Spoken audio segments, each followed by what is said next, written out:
시속 100km로 돌진해오는 철덩어리. 1995년 11월 15일 새벽 5시 30분 서울 강남대로를 달리던 570번 버스 안은 고요했습니다. 첫 차 특유의 정적 속에서 김태수 기사님은 20년 경력답게 능숙하게 핸들을 잡고 있었죠. 그때 뒷좌석에서 작은 소리가 들렸습니다. 아저씨, 배 아파요. 7살 꼬마 민준이었습니다. 새벽같이 할머니 손을 잡고 병원에 가려던 아이는 참얼미로 얼굴이 하얗게 질려 있었어요. 조금만 참아라 아가. 아저씨가 천천히 갈게. 김태수 기사님은 백미러로 아이를 보며 미소 지었습니다. 본인도 7살 딸이 있었거든요. 집에 가면 깨워서 꼭 안아줘야겠다고 생각하던 순간이었습니다. 그때 반대편 차선에서 쿵!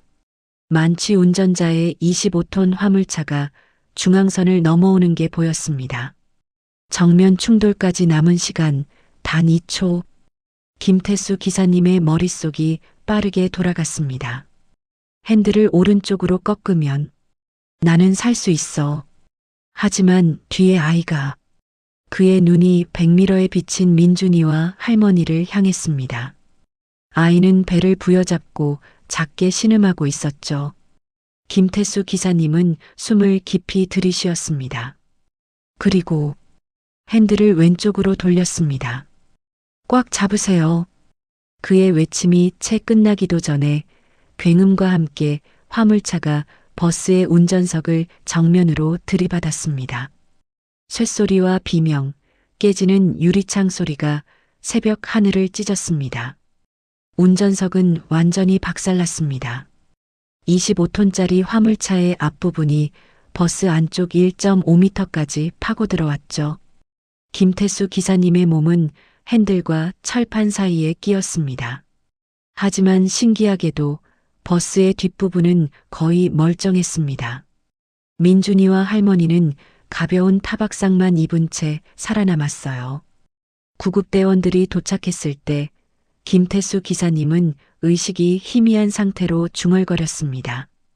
뒤에 아이는 괜찮아요? 예, 기사님. 아이는 무사합니다. 기사님이 살리셨어요. 그제야 김태수 기사님은 미소를 지으며 의식을 잃었습니다. 6개월 후 서울대병원 재활치료실.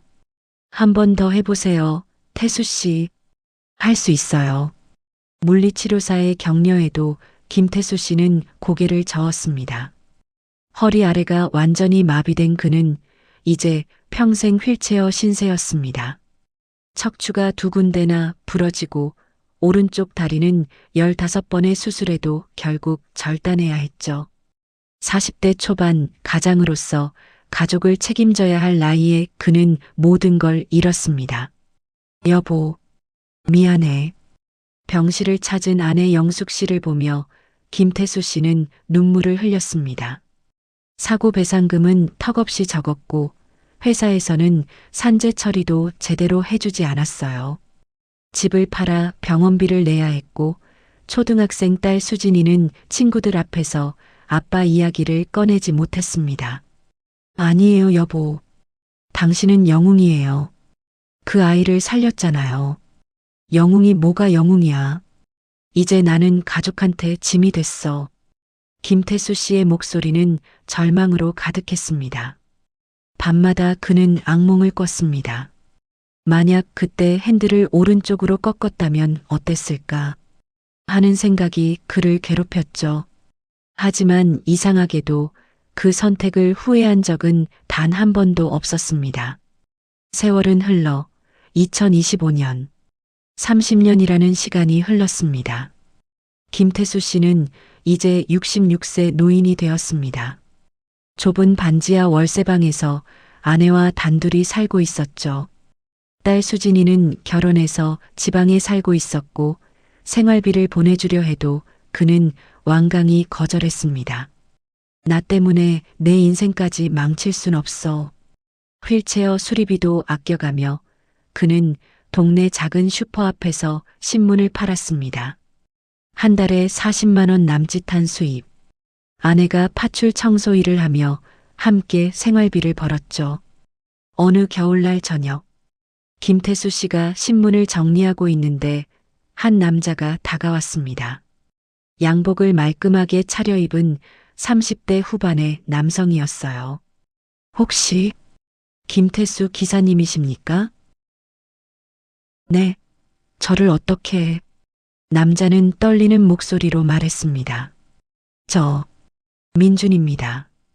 1995년 기사님 버스에 타고 있던 김태수 씨의 눈이 커졌습니다. 그때 그 아이, 네, 기사님, 30년을 찾았습니다. 민주는 무릎을 꿇고 김태수 씨 앞에 엎드렸습니다. 그의 어깨가 격하게 떨렸죠. 제 목숨을 살려주신 은인이십니다. 김태수 씨는 얼떨떨한 표정으로 민준을 바라봤습니다. 30년 전 그 작은 꼬마가 이제는 의젓한 어른이 되어 자신 앞에 무릎 꿇고 있었던 거예요. 일어나요, 일어나. 아니, 그냥 내가 해야 할 일을 했을 뿐이에요. 아닙니다.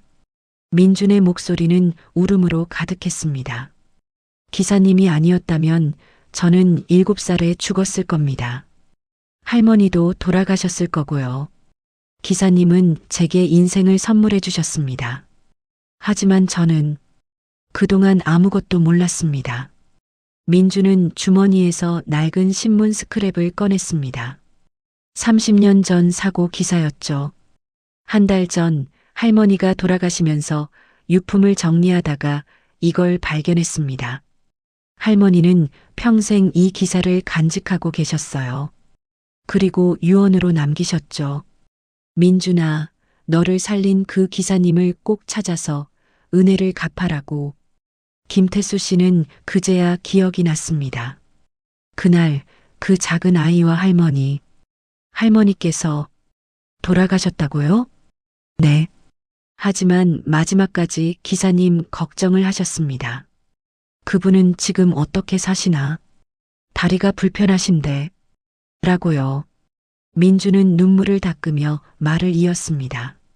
기사님을 찾는데 한 달이 걸렸습니다. 당시 기록을 뒤지고 운수회사를 수십 곳 찾아다녔죠. 그리고 오늘 드디어 기사님을 찾았습니다. 그래서 왜 나를 찾았나요? 김태수 씨는 담담하게 물었습니다. 30년이나 지났는데 이제 와서 뭘 어쩌겠어요. 난 괜찮아요. 그냥 자네가 건강하게 잘 살고 있다는 것만으로도 충분해. 아닙니다. 민준이 고개를 들었습니다. 그의 눈은 결연함으로 가득했습니다. 저는 기사님 덕분에 의사가 됐습니다. 외과 의사요. 그날 사고 이후 저를 치료해준 의사 선생님들을 보며 꿈을 키웠죠.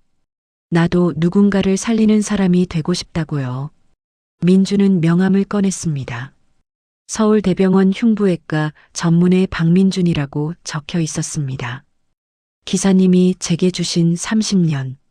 저는 그 시간 동안 수백 명의 생명을 살렸습니다. 모두 기사님 덕분입니다. 김태수 씨의 눈가가 촉촉해졌습니다. 그래, 잘 됐구나. 정말 잘 됐어. 하지만 기사님은 지금... 민주는 김태수 씨가 앉아있는 낡은 휠체어를, 좁은 신문 가판대를, 그리고 해진 옷을 바라봤습니다. 이렇게 사시면 안 됩니다. 제가 책임지겠습니다. 뭐라고? 기사님은 제 은인이자 제 인생의 구원자십니다. 이제 제가 기사님을 돌볼 차례입니다. 그날 이후 민주는 자신의 말을 지켰습니다. 먼저 그는 김태수 씨 부부를 새로운 집으로 이사시켰습니다. 엘리베이터가 있는 깨끗한 아파트였죠.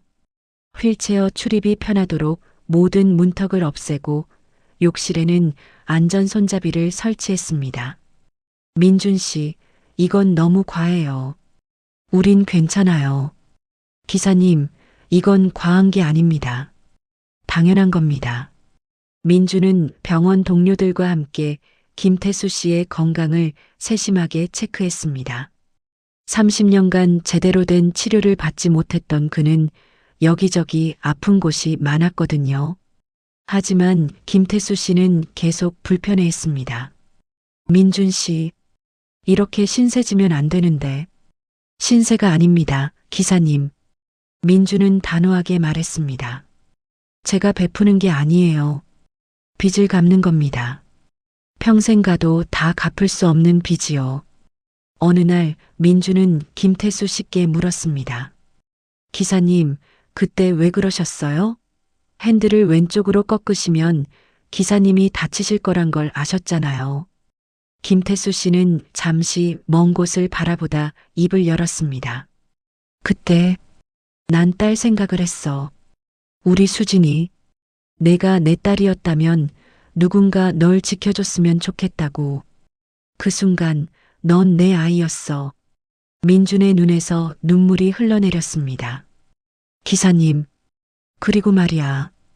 김태수 씨가 환하게 웃었습니다. 후회한 적 없어. 단 한 번도. 가끔 힘들 때도 있었지만 내가 살린 그 아이가 어딘가에서 건강하게 살고 있을 거라고 생각하면 그게 나한테는 희망이었어. 내 선택이 헛되지 않았다는 증거였으니까. 민주는 더 이상 참을 수 없었습니다. 그는 김태수 씨를 꼭 껴안고 울었습니다. 감사합니다. 감사합니다, 아버지.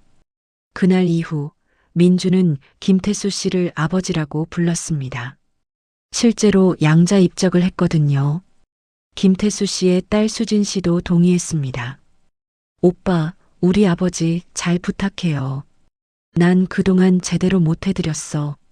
그래, 이제 우리가 함께 부모님을 모시는 거예요. 2년 후, 민주는 병원을 그만두고 희망재단을 설립했습니다. 교통사고 피해자와 그 가족들을 돕는 비영리 재단이었죠. 그리고 재단의 명예이사장으로 김태수 씨를 모셨습니다. 여러분, 이분이 제 인생을 바꿔주신 김태수 명예이사장님이십니다. 재단 개소식 날 민주는 수백 명의 하객 앞에서 그날의 이야기를 했습니다. 많은 사람들이 눈물을 흘렸죠. 김태수 씨도 마이크를 잡았습니다. 저는 평범한 버스 기사였습니다. 그냥 제가 할 일을 했을 뿐이에요. 하지만 그 선택이 이렇게 아름다운 결실을 맺을 줄은 몰랐습니다. 그의 목소리가 떨렸습니다. 30년 전 저는 한 아이의 생명을 살렸습니다. 오늘 그 아이는 수백 명을 살리는 의사가 되었고, 이제는 수천 명을 도울 재단을 만들었습니다. 제 선택 하나가 이렇게 많은 사람에게 희망이 될 줄은. 김태수 씨는 더 이상 말을 잇지 못했습니다. 감격에 겨워 울음을 터뜨렸거든요. 민준이 달려와 그를 껴안았습니다. 아버지, 이 모든 건 아버지 덕분입니다. 현재 지금 김태수 씨는 73세입니다. 희망재단 사무실에 매일 출근하며 사고 피해자들을 상담하고 위로합니다. 제가 그 길을 먼저 걸어봤으니까요. 여러분도 포기하지 마세요. 반드시 희망은 옵니다. 그의 말 한마디 한마디는 피해자들에게 큰 위로가 됩니다. 민주는 지금도 일주일에 3번씩 아버지를 찾아뵙니다. 함께 식사하고 산책하고 때로는 그냥 나란히 앉아 차를 마시죠. 아버지, 오늘 제가 수술한 환자가 깨어났어요. 70대 할머니셨는데 가족들이 얼마나 기뻐하던지. 그래, 잘했어, 아들. 김태수 씨는 민준의 손을 꼭 잡습니다.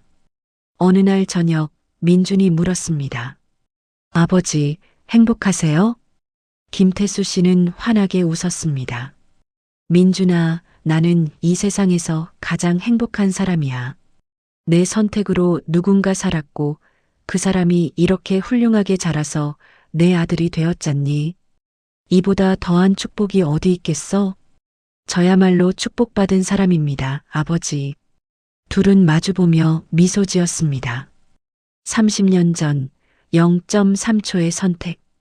그 짧은 순간이 만들어낸 기적은 지금도 계속되고 있습니다. 희망재단은 지난 2년간 237명의 교통사고 피해자를 도왔습니다. 의료비 지원, 재활치료, 심리상담, 생계 지원까지 민주는 매달 자신의 수입 대부분을 재단에 기부합니다. 아버지가 제게 준 생명을 이제는 다른 사람들과 나누는 거예요. 그리고 매년 11월 15일 사고가 있던 그날, 민준과 김태수 씨는 함께 그 사고 현장을 찾아갑니다. 꽃을 놓고 잠시 묵념하죠. 아버지, 감사합니다.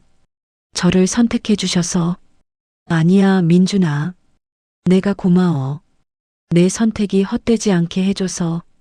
그들의 이야기는 이제 많은 사람들에게 희망이 되었습니다. 선한 선택은 반드시 돌아온다. 생명을 구하는 것보다 값진 일은 없다. 은혜는 반드시 갚아야 한다. 김태수 씨와 민준. 두 사람의 인연은 우리에게 말합니다. 이 세상에는 아직도 희망이 있고 선함이 있고 아름다운 사람들이 있다고. 당신의 선택이 누군가의 인생을 바꿀 수 있습니다. 진썰 TV는 이런 감동적인 실화를 계속 여러분께 전해드리겠습니다. 이 영상이 마음에 드셨다면 구독 버튼과 좋아요, 그리고 알림 설정까지 해주시면 영상 제작에 큰 힘이 됩니다. 여러분의 작은 관심이 더 많은 감동 스토리를 발굴하는 원동력이 됩니다. 다음에는 또 어떤 감동 실화로 찾아뵐까요? 기대해 주세요.